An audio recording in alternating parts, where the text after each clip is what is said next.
दुर्गम वनों और ऊंचे पर्वतों को जीतते हुए, जब तुम अंतिम ऊंचाई को भी जीत लोगे, जब तुम्हें लगेगा कि कोई अंतर नहीं बचा तुम में और उन पत्थरों की कठोरता में जिन्हें तुमने जीता है, जब तुम अपने मस्तक पर बर्फ का पहला तूफान झेलोगे और कांपोगे नहीं, तब तुम पाओगे कि कोई फर्क नहीं, सब कुछ जीत लेने में और अंत तक हिम्मत न हारने में।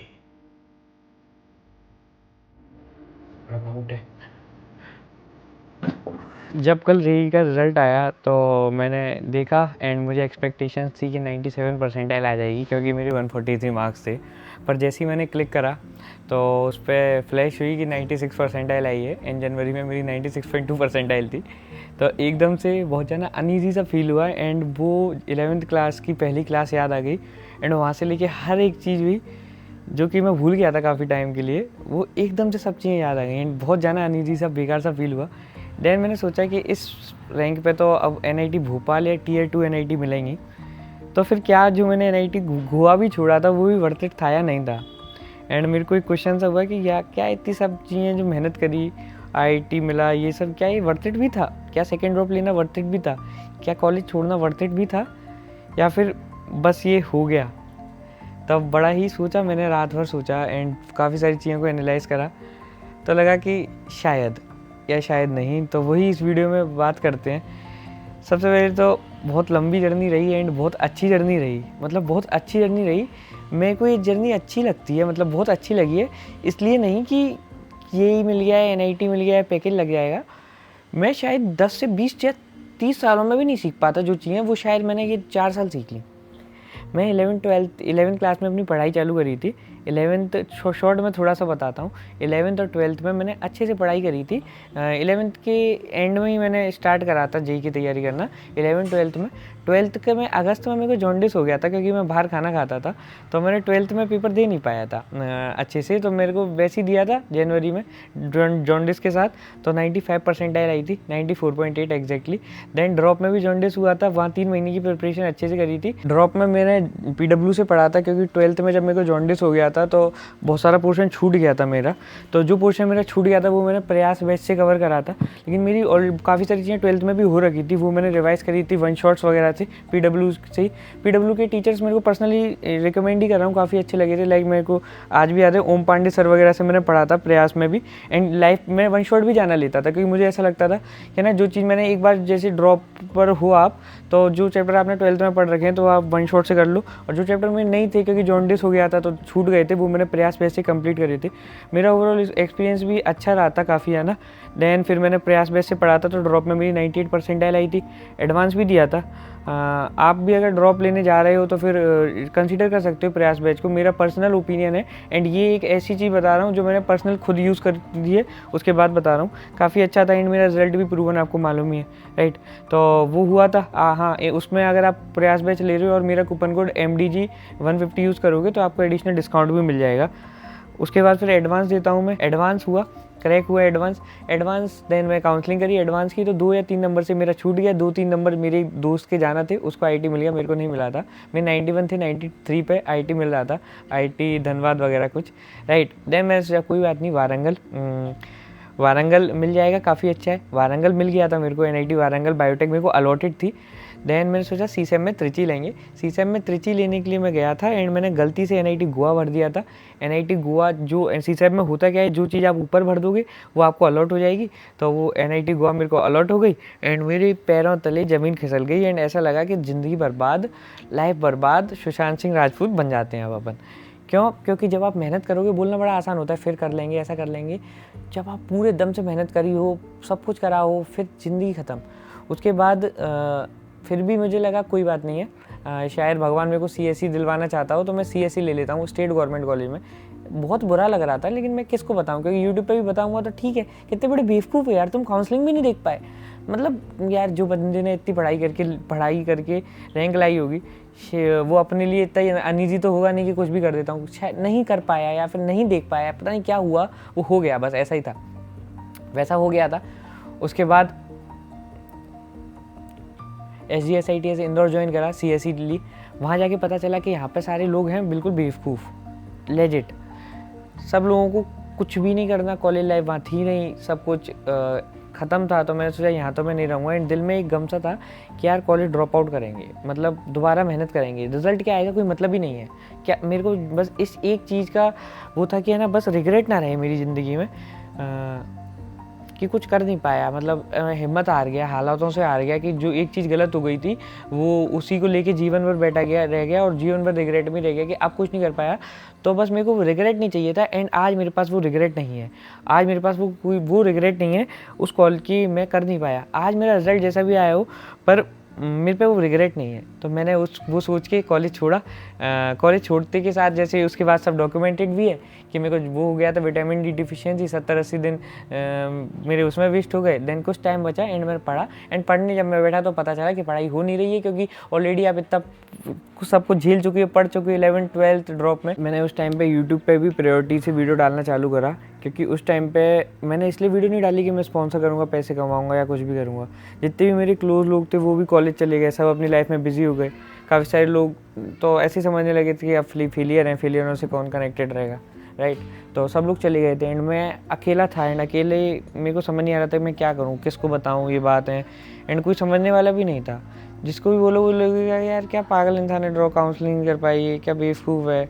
एंड पहले इतनी हाइप हो चुकी थी कि IIT क्रैक कर लिया एंड NIT अब जा रहा हूँ एंड अब ज़ीरो। तो मुझे खुद भी शर्म आती थी। तो मैंने यूट्यूब चालू करा कि लोगों को ही बताऊंगा, कोई जो नहीं जानता मुझे उसे बताऊंगा। एंड सबको बताया, सबने बहुत प्यार दिया। मैं वीडियो बनाता था जितनी भी देर पढ़ता था एंड पॉजिटिविटी ही स्प्रेड करता था। पर मैं सही बताऊं, मेरे पे पढ़ाई हो नहीं रही थी, क्योंकि मैंने 11th 12th में बहुत मेहनत करी थी, ड्रॉप में बहुत मेहनत करी थी। जब आखिरी था ड्रॉप में एडवांस चल रहा था, तब सर ने बोला था बेटा लास्ट बार पढ़ लो पूरे दम से, फिर कभी नहीं पढ़ना। उस फेज से मैं पढ़ के अब मुझे दोबारा पढ़ना था, तो जब पढ़ने बैठता तो रोना आ जाता था, वो किताबें देख नहीं पाता था मैं, तो नहीं पढ़ पाया। मैं जनवरी का पेपर भी देने गया तो ऐसा लग रहा था अंदर से कि नहीं यार बिना पढ़े ही जा रहा हूँ। एंड बिना पढ़े ही गया था मैं। एंड जैसे तैसे मेरी 96.2 परसेंटाइल आ गई। अप्रैल में भी मैं देता हूँ बिना पढ़े ही, पूरी सब मैंने बता रखा है। कोई मेरी विश्वास माने या नहीं माने, मैं झूठ बोलता नहीं हूँ एंड ना मुझे कुछ फ़ायदा। तब मेरी फिर 96 परसेंटाइल आ गई। तब मेरे को जाके वहीं जो जहाँ पर ने वीडियो शुरुआत करी कि क्या ये वर्थ इट भी था, तो मुझे लगता है कि हाँ ये वर्थ इट था। देखो जो चीज़ अपने साथ हो जाती है उसको बदल नहीं सकते एंड उसको लेके रोते रहेंगे तो ज़िंदगी बहुत बड़ी है, रोते ही रहेंगे। अगर उसको लेके ब्लेम करते रहेंगे तो किसको ब्लेम करेंगे? अपने आप को।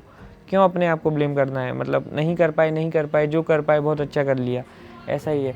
अब जो मेरे साथ गलत हो गया काउंसलिंग वाला पार्ट, वो तो डेफिनेटली रिग्रेट है, क्योंकि अगर मैं पिछली साल चला जाता NIT त्रिची तो आज बहुत बड़ा कुछ करता। पर वो तो रिग्रेट है, पर उसको तो छोड़ ही दो। उसके बाद मेरे को NIT गोवा मिला, वो मैंने इसलिए छोड़ा क्योंकि गोवा वो भी मैकेनिकल ना अच्छा कॉलेज ना अच्छी ब्रांच, तो मैंने सोचा CS ले लेते हैं। CS जाके पता चला कि अब यहाँ, तो मेरा बस जो मैंने डिसीजन लिया था वो ये था कि कॉलेज छोड़ देंगे। वो डिसीजन अच्छा ही था, क्योंकि अगर आज मैं कॉलेज में रहता तो मेरा स्पार्क खत्म हो जाता, मैं ज़िंदगी से हारा हुआ रहता, क्योंकि मैं वहाँ पढ़ाई भी नहीं कर पाता, क्योंकि मेरे को वहाँ ना पढ़ाई हो रही थी, ना कैंपस लाइफ थी, ना क्लब थे, ना बच्चे थे, मेरे को हो नहीं रही थी, ना मैं वीडियो बना पाता, क्योंकि मैं क्या वीडियो बनाता, मतलब क्या बताता मैं तुमको कि मैं हार गया। और मैं हार गया कैसे किसी ड्रॉपर को बोलता कि यार तू हिम्मत कर, मैं खुद ही हिम्मत नहीं कर पाया। अगर तो मैं वहाँ, क्योंकि आज मैं एक यूनिवर्सिटी होके आया, मैंने वहाँ देखा कि कैंपस लाइफ ये होती है, कितनी अच्छी होती है कैंपस लाइफ। यूनिवर्सिटी का नाम बाद में बताऊँगा। तब मुझे लगा कि मैंने बहुत अच्छा डिसीजन लिया कॉलेज छोड़ने का। कॉलेज छोड़ के मैं कितनी परसेंटाइल ला पाए वो अलग मैटर है, क्योंकि वो मैं समझाऊंगा किसी को तो लगेगा कि यार 98 ला के भी आप इतनी ला पाए हो, पर वो ये नहीं समझेगा कि यार नहीं होती फिर एक टाइम के बाद पढ़ाई, एक टाइम के बाद नहीं होती। पर मैं आज रिग्रेट फ्री लाइफ जी रहा हूँ।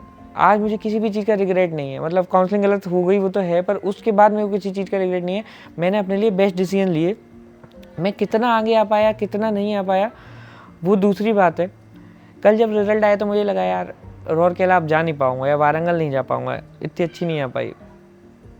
डेफिनेटली 97 पे मिल जाता तो Tier 1 NIT नहीं आ पाऊँगा, फिर मुझे लगा कि चलो कोई बात नहीं है, अरे भोपाल भी ठीक है, भोपाल चलेंगे या फिर सिलचर चलेंगे या फिर चलेंगे, मतलब कोई NIT चलेंगे। अभी फाइनल नहीं है भोपाल जाऊँगा, पर एक बात बता रहा हूँ।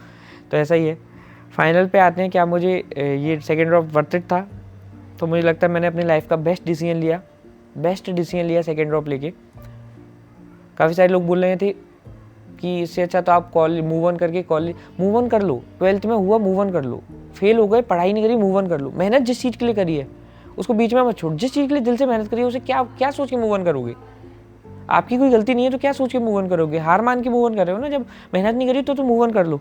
तो मेरा ये बेस्ट डिसीजन था। अगर मैं कॉलेज को नहीं छोड़ता तो जीवन भर यहाँ रह जाता, कभी भी सिर उठा के नहीं जी पाता कि यार अपने तरीके से नहीं जी पाया लाइफ को। किसको मुझे इंप्रेस करना है? मतलब तू कोई अगर बोले मेरे से कि तू फेलियर है, हाँ ठीक है, तू मान, मेरे को क्या, मैं अपनी लाइफ में अपनी तरीके से जी रहा हूँ। एंड मुझे 4 साल लगे या 40 साल, तेरे को क्या मतलब है ना। मैं अपने लिए बेस्ट डिसीजन ले रहा हूँ, बेस्ट चीज़ें कर रहा हूँ। तो यही था, पूरी जर्नी हुई ख़त्म। काफ़ी अच्छा लगा। आज ऐसा है कि कोई बात नहीं है, रौरकेला वगैरह नहीं जा पा रहे हैं, जहाँ भी जा रहे हैं NIT में जाएंगे। आगे एक चीज़ फिक्स है कि अब जॉब नहीं करनी है, क्योंकि काफ़ी चीज़ें देख ली लाइफ में। इतना सब करने के बाद भी अब जॉब करूँगा तो वर्थ इट नहीं रहेगा। 10-12 लाख जो भी पैकेज पे करूँगा तो सही नहीं रहेगा। तो ऐसा है कि कोई स्टार्टअप पे भी काम कर रहा हूँ, स्टार्ट कर रहा हूँ, उस पर टीम, मतलब कुछ लोगों से कनेक्टेड हूँ, उस पर वर्क कर रहा हूँ, उसको बिल्ड करूँगा।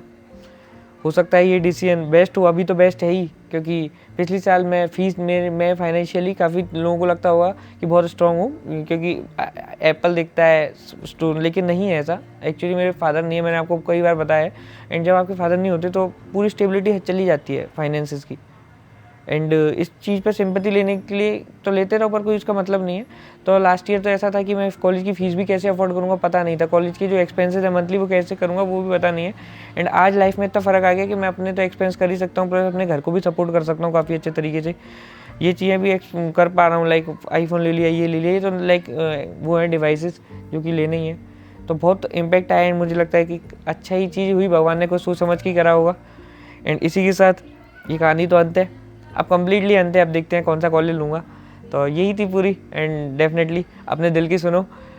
घुटने टेक के जीने से भी क्या मतलब खड़े होके मरो ना बढ़िया तरीके से। चैनल को सब्सक्राइब नहीं करा हो तो कर लेना। Love you, bye.